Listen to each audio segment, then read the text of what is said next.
I already know we're in for a great conversation because she's making me feel good about my way with words. So we'll see if she has a way with whiskey because she's doing some interesting things with the brand she has founded. Welcome into Neat and Mixed. I'm Jonathan Green. We have a great guest. She is the founder and CEO of Olta Whisky. I believe I said that right. Let's welcome in Selene Nestor. Good morning, Jonathan. It's very nice to be here this morning and spending some time with you. Absolutely. And we're talking fun things because you are doing some very creative things in the whiskey world. Folks, when they hear about it, might be like, how, why? And we'll get into that. But you come from a long history in the hospitality, food, and beverage industries and are the co founder of the Hispanic Restaurant Association. So kudos to you on that. What drew you into this crazy life?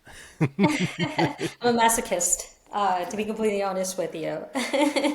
No, as the co-founder of the Hispanic Restaurant Association, I've always loved how the food and beverage world bring us together, and that's the reason why I embarked in that journey specifically because I wanted to give back to the community that opened its arms for me to be able to do all the crazy things that I'm doing.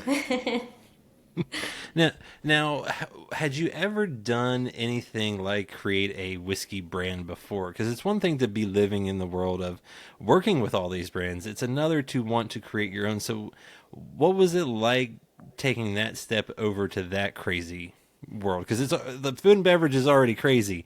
As folks really dive into the spirits industry, it's crazier with all the laws and all the different places and different laws at those places. So. No, this was my very first time. I did a lot of research. I traveled a lot throughout Mexico, and I also traveled a lot throughout the US to be able to bring the spirit to life. So, first time for everything. Well, hey, it's a cool way to start it off. And for those that don't know, Alta whiskey is a Mexican whiskey, which you don't really ever hear of that. You hear of maybe Irish, Scottish, Japanese, a lot of different places, but as we all know, it can be made anywhere.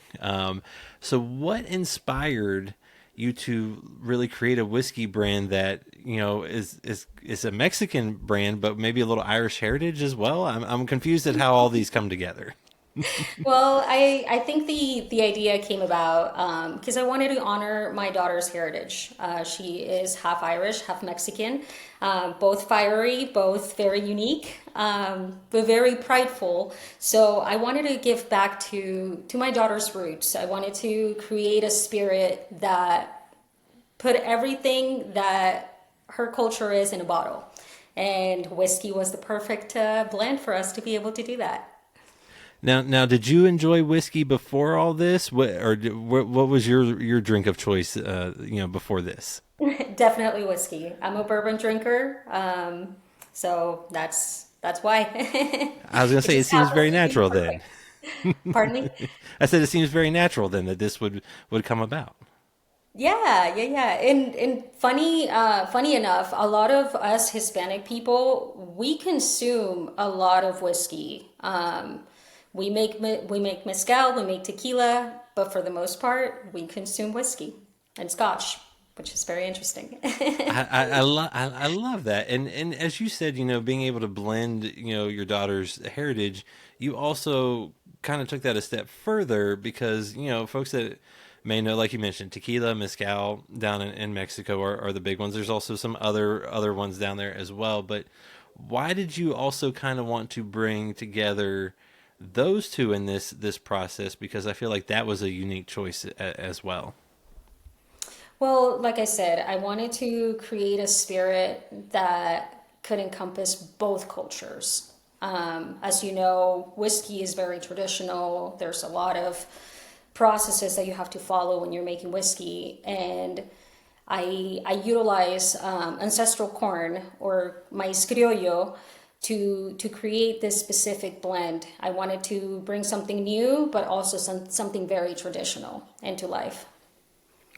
Well, and you mentioned that corn. How does that influence the whiskey's flavor? Because it's a high corn. It's 80% corn for what you all are doing.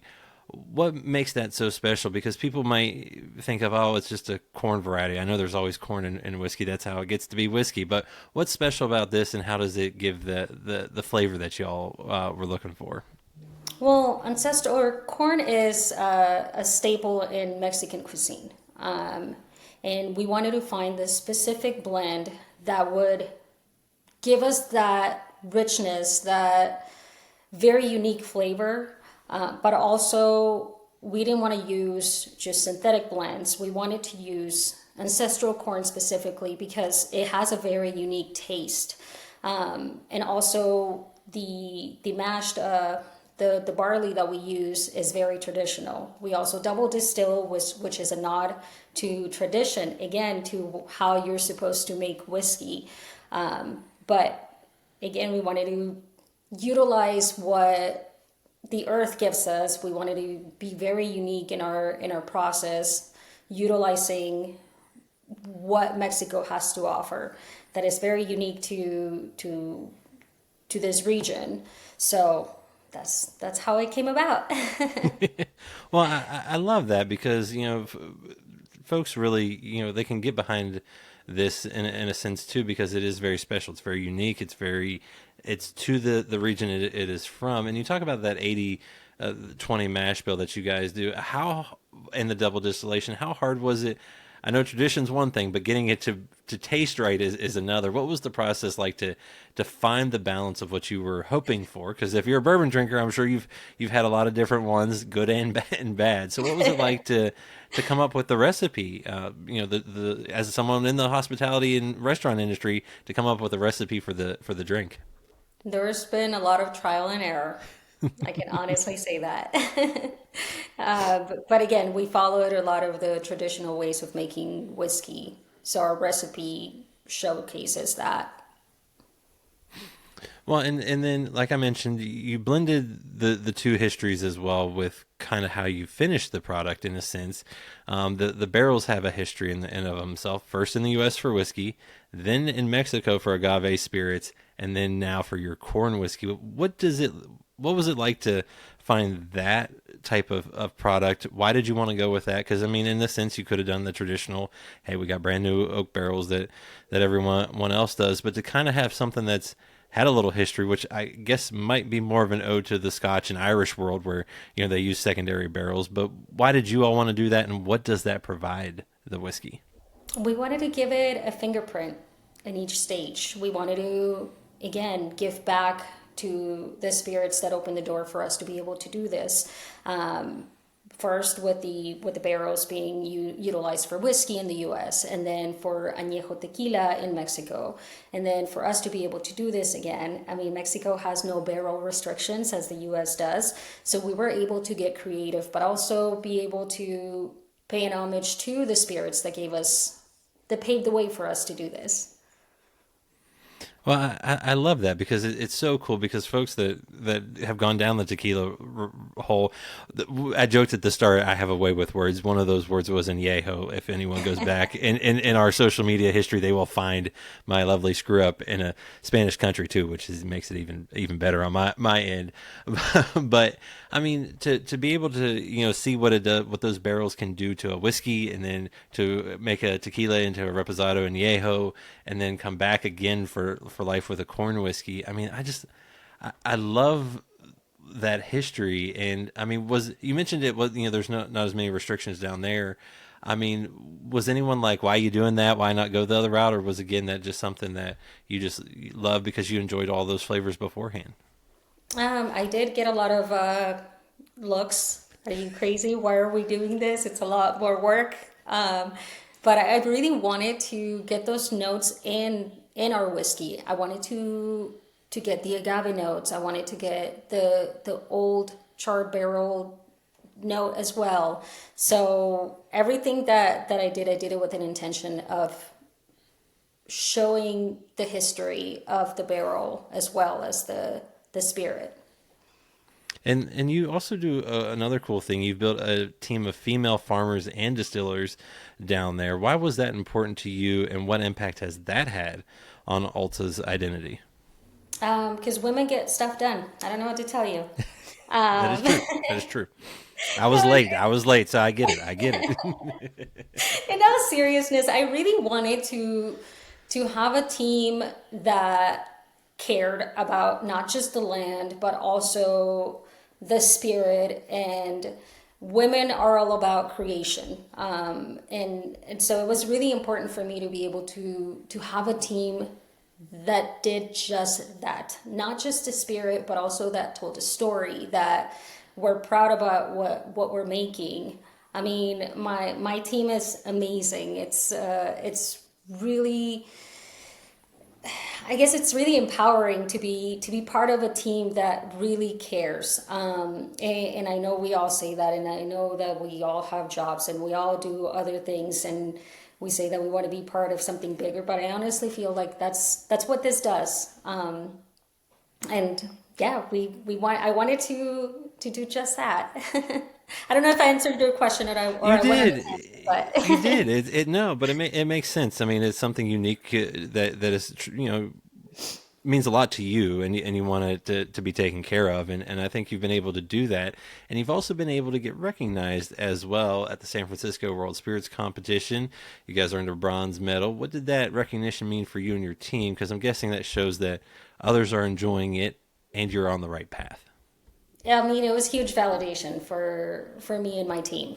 And it told us that, hey, your spirit deserves to be on the world stage. The first thing that the team told me once we got the medal, they wanted the notes from the judges, so we can continue to make our spirit better. So that was really cool, but it also told us that, hey, we can do better next year or the following year, whatever that may be. But it was great. It felt amazing.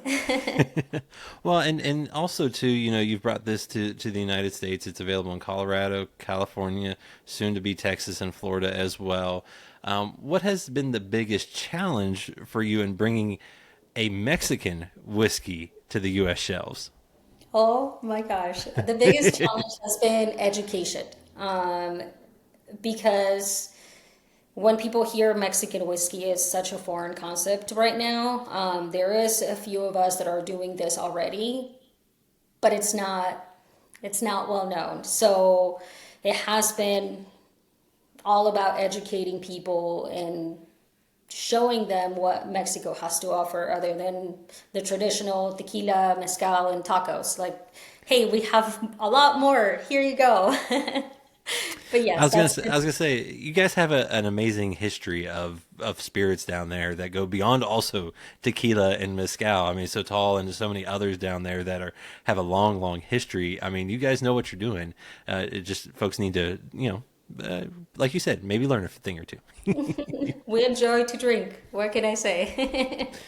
Now, in addition to those barriers of just pretty much a brand new category for folks to learn, what's been some of the cooler moments, those breakthroughs when you do see the light bulb turn on or something along those lines? I think when people taste the spirit, that has been the coolest to see. I've been in a lot of tastings with distributors and with importers, wholesalers, and just having them taste it and seeing the uniqueness of the spirit. It's been really nice. So I would say that's the biggest breakthrough. Well, and obviously I mentioned you're in 2 states now, heading to 4 in the U.S. What's kind of the next goal for y'all? Because this is a 3-year product that is out now.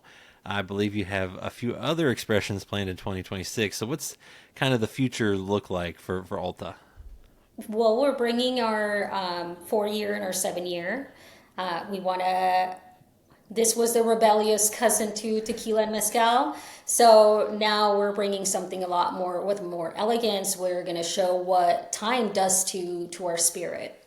So 2026 is going to be a pretty big year for Ulta. So stay tuned. Well, I love that, and two, for a young brand, I feel like this is one of the hardest things to have is patience in something like this. And unfortunately, in whiskey, unlike some of the other spirits out there, you have to have a lot of patience. What was it like to wait to that 3 year mark for the first product to really come alive, but also knowing that you can release a 4 and a 7? Because that means you guys have been doing this for a little a little while, putting stuff in barrels. It's been a while. And yeah, I think patience is virtue, and we're finding that with the responses that we're getting from our 3 year, again, not very traditional in our ways, this being a 3 year that was released first. But I think just that, waiting and seeing what the responses are. Well, and like you said, you got a lot to look forward to in 2026. In some markets already, they can get their hands on the 3 year. When people drink Ulta, what do you hope they take away just beyond that taste? Because, like I said, there's a story and there's a cool spirit in that bottle too. I hope they feel a sense of connection, a sense of what they know and something completely new. I think they're in for a treat because it's amazing. It's a fun pour, and if they want to find more information about it, how can they go do that? Well, you can look us up on our website, oltawhisky.com without an E. Also, our socials are Olta Whisky. We currently ship to 48 states across the nation, but you can find us in retail stores and restaurants in Colorado and California. See, I love it. So much. Gotta love how barriers have been knocked down with the internet, and you can get it kind of anywhere you want to and try it. Because I think people, especially if they're looking for something unique and different, this is right up their alley for those that are a little adventurous. Yeah, craft spirits is the new wave, so get on it. Well, Selene, thank you so much for telling us about your story and Alta. And folks, if you haven't, or if you get the chance, give it a try. Thank you. Thank you so much, Jonathan. It's been a pleasure.